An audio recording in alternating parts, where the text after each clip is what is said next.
Satnam, Namasté, bienvenue à l'école Rose Oasis. Nous poursuivons ensemble les explorations des astuces en fait que nous donne l'esprit des roses. C'est une guidance aujourd'hui au sujet des esprits créatifs et de cet aspect de nous, de chacun d'entre nous, qui est un esprit créatif par nature. Nous nous rassemblons au centre de notre poitrine, nous rassemblons nos forces, notre attention, la chaleur de nos mains peut nous aider pour augmenter notre réceptivité, voilà, et recevoir en abondance ces transmissions des roses, voilà, que nous recevons de façon beaucoup plus subtile. Donc ces transmissions, encore une fois, ne s'adressent jamais à notre tête, mais s'adressent uniquement à notre ressenti. Alors, ce que j'ai trouvé vraiment intéressant, c'est que l'esprit des roses nous rappelle que nous avons tous en nous un esprit créatif. C'est dans le package humain, mais il n'est pas forcément activé et cultivé chez chacun d'entre nous. Pour la simple et bonne raison que quand on est en mode survie, on ne peut pas être créatif puisqu'on revient dans nos instincts animaux. Et que la créativité est une valeur unique à tout être humain, à l'espèce humaine en fait. Ce qui fait la différence entre un robot, un animal et un humain, c'est vraiment la créativité et le sens, la réceptivité à la beauté, à l'harmonie, à l'art, à toute forme d'art. C'est pour ça qu'on utilise l'art et la créativité comme une porte d'entrée vers notre cœur humain et vers notre potentiel humain le plus haut, le plus beau, le plus épanoui à l'école Rose Oasis. Ce qui est vraiment passionnant, je trouve, c'est que quand on comprend qu'un esprit créatif est un esprit reposé, un esprit disponible, eh bien, ça nous invite, chacun d'entre nous, à voir qu'est-ce qui nous encombre l'esprit, qu'est-ce qui nous préoccupe, qu'est-ce qui prend trop de place en fait. Et également de repérer tous ces moments où nous sommes en mode survie, soit en mode pilote automatique, parce qu'un esprit créatif a besoin de nouveautés.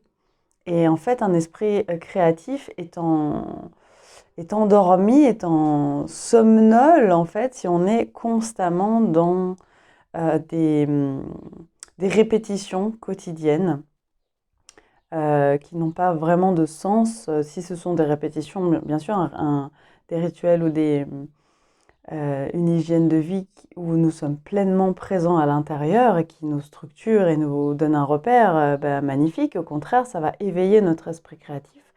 Mais si nous sommes dans ce mode automatique et on n'est plus vraiment là, là on est en train de devenir un robot et là notre esprit créatif s'endort, se désactive temporairement. Donc c'est comme une plante aussi, cet esprit créatif qui a besoin d'être cultivé, comme dans un jardin.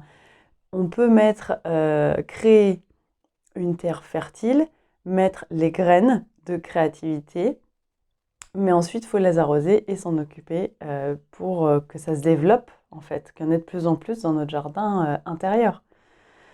Voilà, si l'image peut nous aider à rendre palpable tout ce qu'on est en train d'éclairer en fait à l'intérieur de nous.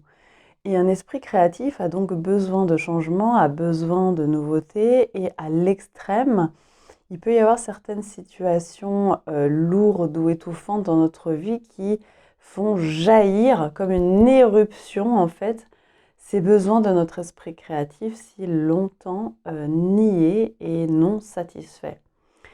Et il ne peut y avoir une éruption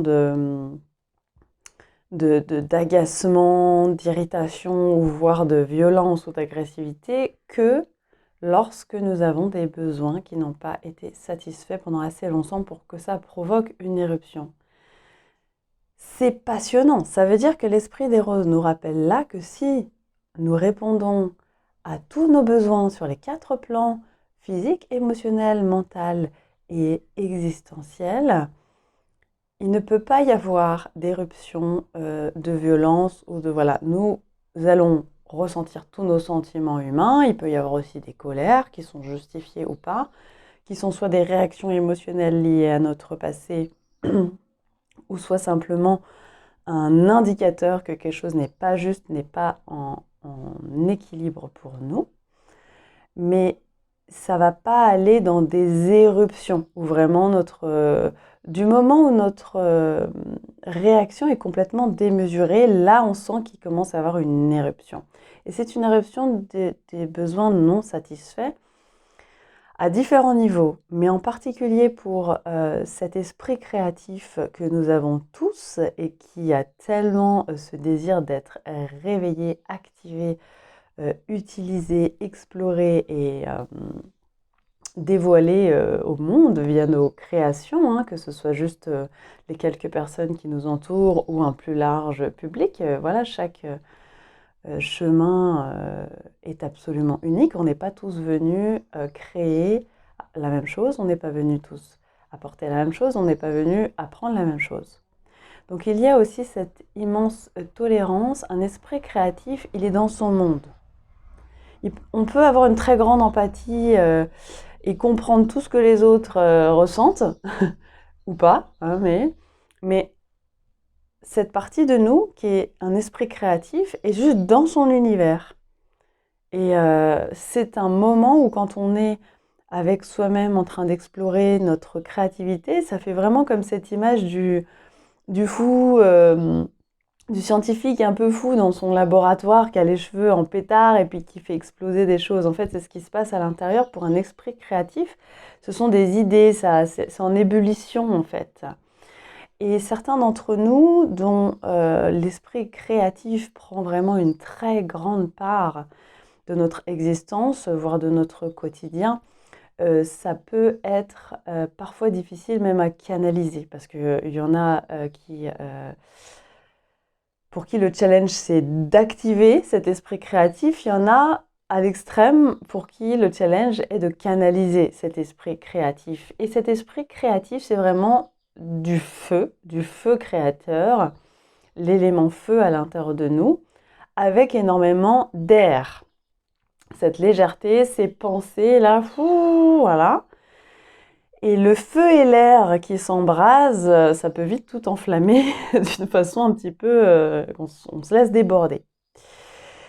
Donc, nous avons besoin dans cet équilibre permanent de ramener de l'élément terre de toutes les façons possibles pour canaliser ce feu créatif à l'intérieur de nous. Donc, d'aller marcher, de mettre les mains dans la terre, jardiner, s'asseoir au pied d'un arbre, peu importe ce que nous allons trouver, hein, cette façon créative que nous allons trouver pour ramener de l'élémentaire à l'intérieur de nous, approfondir nos racines, etc. Donc c'est vrai que c'est vraiment un des sujets qui me passionne, c'est vraiment d'apprivoiser cet esprit créatif à l'intérieur de nous et de venir jouer et de répondre à ces besoins de créativité, donc de tester chaque jour quelque chose de nouveau en termes d'expression artistique ou en termes, ça peut être la façon dont on cuisine, ça peut être la façon dont on range notre maison, ça peut être l'itinéraire qu'on prend pour aller aux endroits habituels,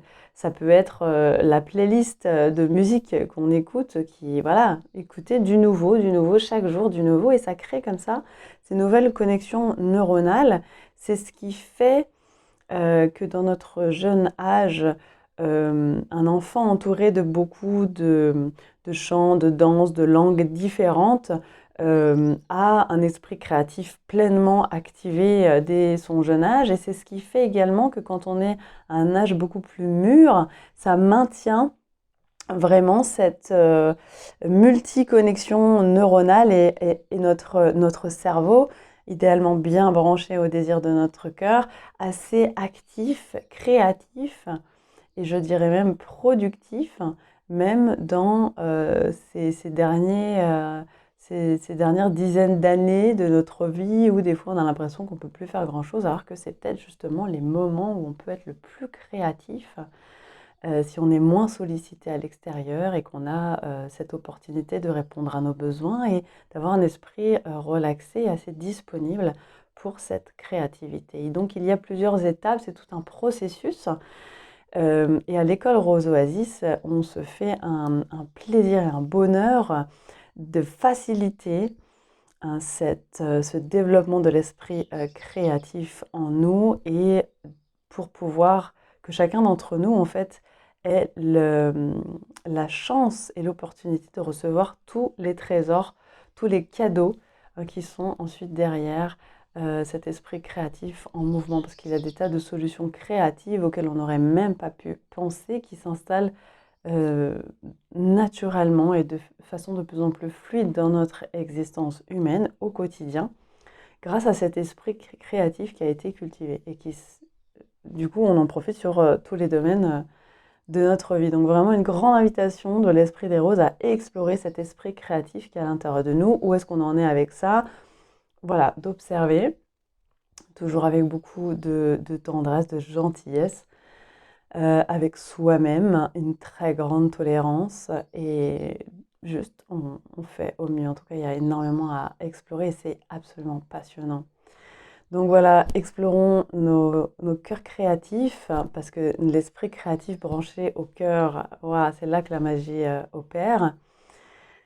Et ouvrons en fait davantage ce regard pour être de plus en plus réceptif à la beauté au sens de l'harmonie, à l'émerveillement hein, qui active en nous tout ce potentiel de notre cœur créatif pour vraiment créer une vie beaucoup plus belle que ce qu'on aurait pu même imaginer et rêver.